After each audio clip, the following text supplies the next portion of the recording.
Hey, it's News from Heaven. Today we're going to be talking about how God's feelings lead our thoughts. Did you ever stop and ask yourself, do God's feelings lead my thoughts? Of course not. But maybe it's the thing you didn't know, the unknown, that can complete a piece of the puzzle, that can make life better, that can give us something inspirational that actually does work its way into the day-to-day stuff, that is able to push back against all the stuff that comes at you, everything that is trying to destroy your happiness and your productivity and your destiny, all of the head weather. Could something like this bring us up, make us happy? That's the question we ask on this show. Is the truth really better than the appearance? Like and subscribe if you haven't already. That helps this show go. Click the bell if you did subscribe, but you haven't clicked it, because then you'll know if we release something new. Also, leave comments, man. Let me know how this is affecting you, and follow along. There's a link in the description. You can download what we're reading through today and read any of it you want, or do anything. It's yours now. And this is Divine Providence. We're going to start at number 28. But we're not just starting at number 28. We're starting at number 28, subsection 4. So you guys scroll down there. All right, let's see what we're wading into and what we could possibly get out of it that would make a difference. Since it seems to angels that their perceptions and thoughts are their own, even though they arise from desires that come from the Lord, the appearance is also that angels are uniting themselves to the Lord in return, when in fact the Lord is uniting them to himself. Okay, I made it. When I was reviewing this and I saw that sentence, I want to stop at every little phrase. And that's what we're going to do now.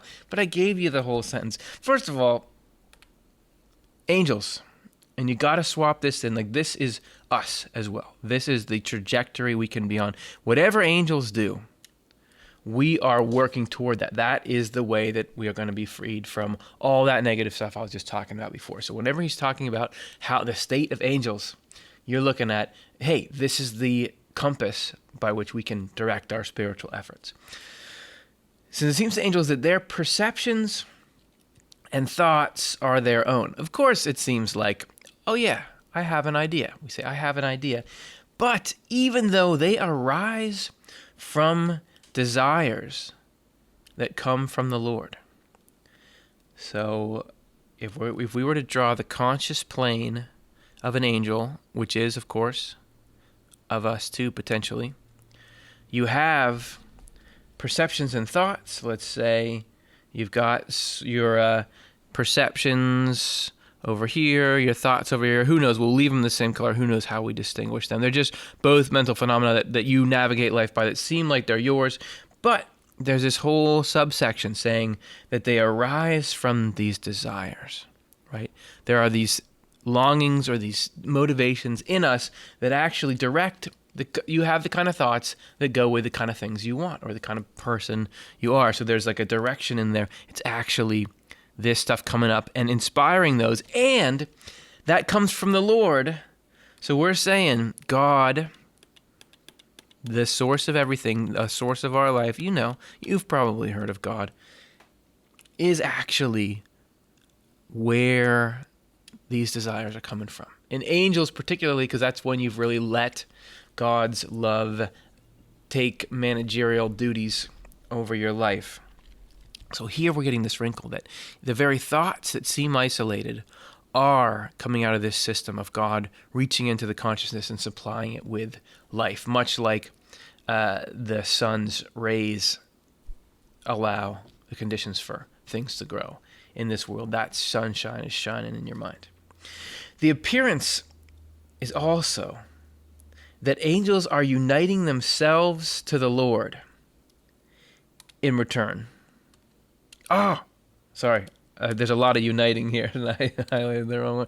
Uniting themselves to the Lord in return, when in fact, the Lord is uniting them to himself. And doesn't it feel like, if you're on some kind of spiritual type path where you're trying to, okay, let me, see what's out there to try to learn what is the truth about, does God exist, and what can I interface with God about, to try to get me out of all this negative stuff, right? Here, I mean, that's often what spurs us, whether it's some kind of tragedy, or it's just the buildup of life is unmanageable, or you're just looking for something better, or you want to be a better person. Whatever that is, we're looking to get out of that. So we start to wonder, is there something up here?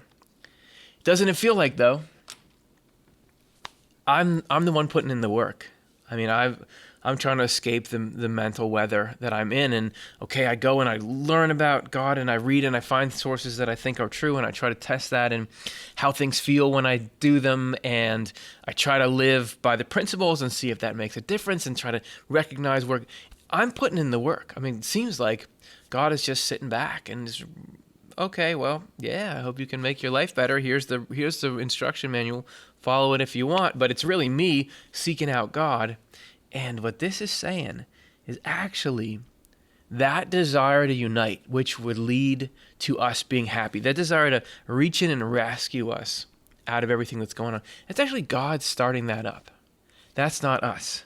That God wants that more than we do. And that's this. So this desire here is flowing in. This is God saying, hey, you know what? Life can be better. And that's creeping in and inspiring these sort of thoughts of like, oh, maybe I'm going to try this, or I should get this together for myself, or I should pursue this, or I should do this. That's actually, even though it seems like God couldn't care less, God couldn't care more and cares more than we do about it. Oh, this is a good start. You see what I'm talking about? You see what we're up against in this first sentence? There's that many concepts in there. That is, the desire itself is bringing forth the perceptions and thoughts. Desire, a matter of love, is actually the soul of their perceptions and thoughts. So all of the impulses, all the things, all the plans that we hatch, if the Lord's in them, if we're in this heavenly state where we're pursuing what's good and true, it's actually that within those, powering them, giving them life, is this desire from God to do what's good. Look at this funny face that the angel's consciousness turned into. That is this state of the matter. No one can perceive or think anything apart from desires. All of us perceive and keep in thinking, keeping with our desires. And that's an interesting point Swedenborg makes, that you might just think, oh, an idea to idea to idea, but there's always a motivation. Why is an idea appealing? What gratification does it give us? You might think, why am I forming this particular opinion about some kind of social issue or something? What's in it for me? Like, if this is true, what does it give me? If it's false, what does it give me? This is a fundamental tenet of psychology. Swedenborg is saying that actually particular desires are always what's driving our thought, which I think Swedenborg before saw himself as a sort of a rational animal. He's a very bright scientist. I'm just going from truth to truth, what's evident. But really, there's always an agenda, which isn't bad or necessarily bad, but there's a reason. It's the reason that prompts the desire. And it's why you can see people get so much tunnel vision into this thing that they'll ignore things that you feel like are obviously fact, but they say no, because there's an emotional desire to stay here. There's some emotional gratification from staying right there. And I'm sure people think that about us as well, and that's how it goes. So it's hard. That's a little lesson in humility. Like, do I really know the truth, or is it just because I want that? That is always playing there. But the good news is you can get God bringing these desires in, and when God is really driving things, then you really are looking for the truth, because love and truth always go together. We can see from this that the mutual union of angels with the Lord does not come from them, even though it seems to. It's not going to feel like God is reaching out here. There's a lot of stuff that doesn't seem like it really is. Swedenborg uses a classic example of the sun and the earth, that it very much seems like this all kinds of things. It seems like the sun, and I've made this point before on this show, it seems like the sun is very small. It seems like compared to the earth. It seems like the earth or the sun is going around. It is rising and setting. There's all kinds of appearances, even stuff that's far away. If something's far away, it looks like it's little, but it's not really little. It's just far away. There are more complex appearances, one of which is it seems like we're doing all the work, the effort of reaching out to God, but really it's the other way around, if you would believe it. There's the same kind of union of the Lord with the church and of the church with the Lord, a union called a spiritual and heavenly marriage. So the church with the Lord is everybody who's trying to create, or feels like they're the ones trying to create the union. Everyone who's letting that union be created. It's the same principle, and we can learn the particulars. So somehow this same thing of God inspiring the desire and that leading to perceptions that seem like our own, that's happening on a mass scale here. And this union that God is calling us into is the spiritual and the heavenly marriage. And that is, by the way, the point of all of life. In the spiritual world, and it's cool because you get point, then principle, point, then principle. That's the way we found this world, physical world works. Like, I'm going to throw a ball off the wall, and now I can tell you why it ricocheted like it does and why it fell back down to the ground. And these are things you can apply to everything. So Swedenborg is trying to give us an analog to that. In the spiritual world, all union takes place by means of attentiveness. When anyone there is thinking about someone else because of a desire to talk with him or her, that other person is immediately present. They see each other face to face. So their distance here is a matter of how many intervening, whatever it is, like spaces on the grid or how many particles are in between. It's distance. It's just a thing. Whereas there, distance is difference in emotional state, that you are automatically brought apart or toward each other based on the similarities of the love and wisdom that are in you. So the desire to be present with someone is what brings you close to them. The same thing happens when someone is thinking about someone else because of a loving affection, but in this case, the result is a union, while in the former case, it is only presence. Okay, so if you add love, if you add this loving affection, because you can want to talk to someone, but it's just because you're like, oh, now I finally thought of the reason why I'm right and you're wrong. But if you're doing it from a loving affection, it can bring union. And don't we do this in our thoughts? Because you can certainly be thinking about, have somebody very prominent in your mind who's not prominent physically, and somebody who's right in front of you that you're just kind of thinking past. You're sort of an element of this because our spirits are already in that consciousness. That's why thought is so different than the physical world. This phenomenon is unique to the spiritual world. The reason is that everyone there is spiritual. Oh, hey, I was just saying this. It is different in the physical world where all of us are material. In this physical world, the same thing is happening. Oh, yeah, I probably got that from reading this over already. Okay, we'll go through it again. The same thing is happening in the feelings and thoughts of our spirits.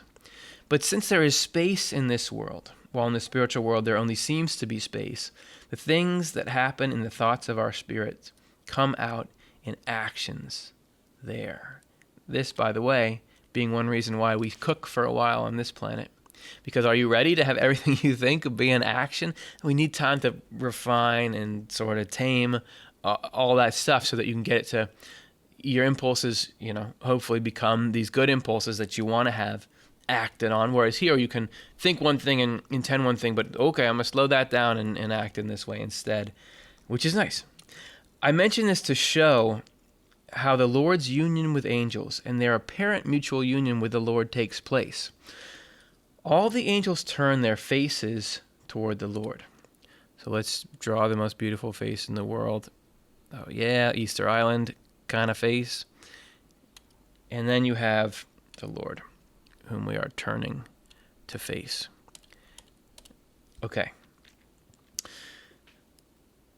The Lord looks at them in the forehead, while the angels look at the Lord with their eyes. And this is just this weird kind of principle thing. It's for some reason, and I'm sure that's not that you couldn't make eye contact with God, but there's some principle about God seeing, and he talks about, because this is the part of the brain that's there, has to do with understanding. I forget what it is right now. But we're looking at God. God is somehow interacting with that. I don't know if that has to do with third eye or whatever, but it means something. This is because the forehead corresponds to love and its desires, and the eyes correspond to wisdom and its perceptions. So we can look to understand God while God is looking to love us. And this is going back to our little model up here. This is why in the mind you have these ideas that seem more like ours, whereas the love is coming in from God. Still, angels are not turning their faces toward the Lord on their own. The Lord is turning them toward himself, and doing so by flowing into the love of their lives. He comes through this into their perceptions and thoughts, and this is how he turns them. This is how God works on us and changes us. Notices, what do we care about? What is it that we really love? Whatever it is that's really getting us up in the morning, the thing that brings us the most joy, whether that, initially Swedenborg says in all of us, it's just selfishness, it's our own reputation, it's our own ego, it's materialism, it's wanting nice things. In the beginning, God is just working into that. Through whatever route. Okay, let me try to get you a little more wanting something that's actually going to be healthy for you and lead to harmonious coexistence with the human race. And that then changes the kinds of things we start to think about. And as we start to change the things we think about, that leads us to inevitably to start to look for something more, and that can lead us to start to try to understand God, gets us looking up here, and then the cycle can reinforce and reinforce. He comes through this into their perceptions and thoughts, and that's how he turns them. So it's really once we are feeling like, because these perceptions and thoughts really tangibly feel like they're ours, we can grab onto them, and then that gets us to say, I'm going to make a change. We realize something about our life. I'm going to make a change. I'm going to pursue something. That's how we do it. God isn't forcing us, but is providing the conditions where we're allowed to grab things and move in the direction God's trying to do it. This circle of love, the circle of love to thoughts and of thoughts from love to love occurs in all the functions of the human mind. We can call it the circle of life. Hey, I just wasted the song. I didn't realize that was coming right up. So this is another way, rather than even just think, okay, birth, death, next generation, that there is this coming into something that's love, that goes into the ideas that inspire, which then makes us or inspires us to take the next step in that direction and let that feeling go stronger. God is pulling us in happier and happier. That's always the plan. God is always trying to bring us to that next level. There is information about it in Divine Love and Wisdom. Divine Love and Wisdom being a book that you can download for free on Swedenborg.com. For example, angels always face the Lord as the sun. We were talking about this distance principle in the other life. Well, it's like everything there is relative, that it's not like here you just turn around, even though you can have normal interactions there, somehow you're always keeping God in front of you if in your motivations and thoughts you're keeping that love and truth. And you can think, in this world, you can go through all kinds of scenarios, all kinds of social situations, if what you're trying to do in each of them remains constant, trying to act in love, trying to do what you think is right, you're always spiritually facing the same direction, regardless of the different places you go and whether you're turning around physically. Everything in the deeper reaches of angels' minds and bodies alike is turned toward the Lord as the sun in the same way, even down into the little, like your cells are like, okay, it's just like you think about the little teeny, what are those things called? Mitochondria. No, the thing that makes plants green, the thing that allows for photosynthesis, chlorophyll.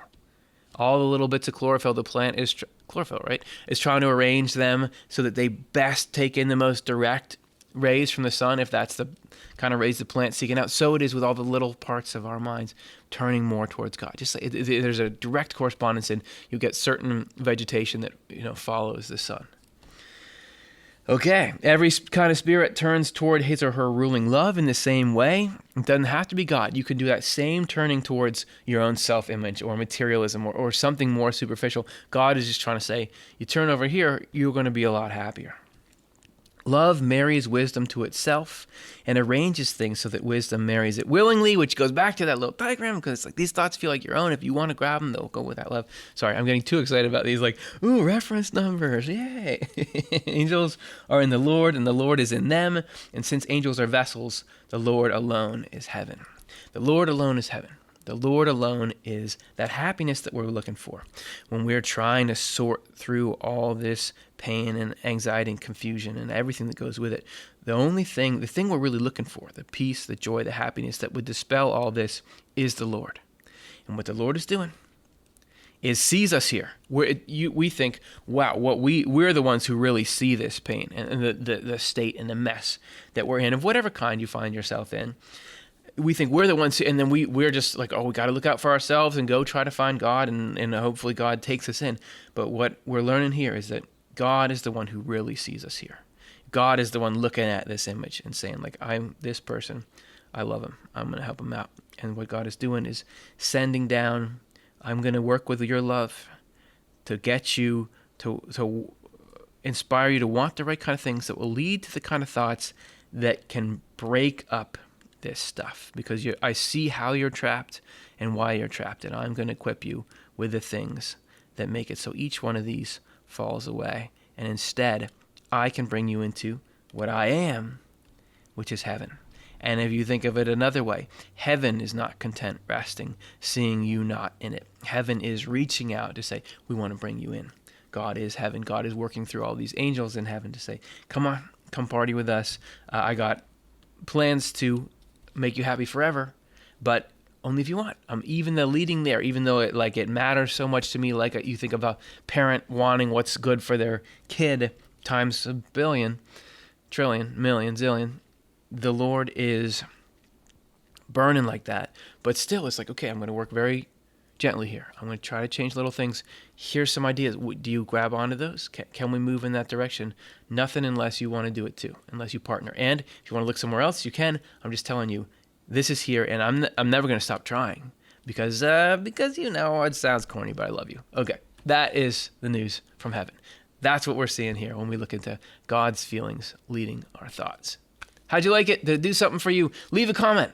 Let us know. Talk to each other. Lift each other up. Share the right principles. Let's see if we can't turn this into everybody who gets liberated more and more from the stuff in their head. Is it not only happier, but more that makes us more functional to go out and make life better for other people. So let's do that. And hopefully this has armed you with something to take out into the week. If it has, let me know. Like and subscribe. Thanks so much. I'll talk to you guys again soon. Appreciate you tuning in and allowing us to think over some strange stuff like this. All right, thanks.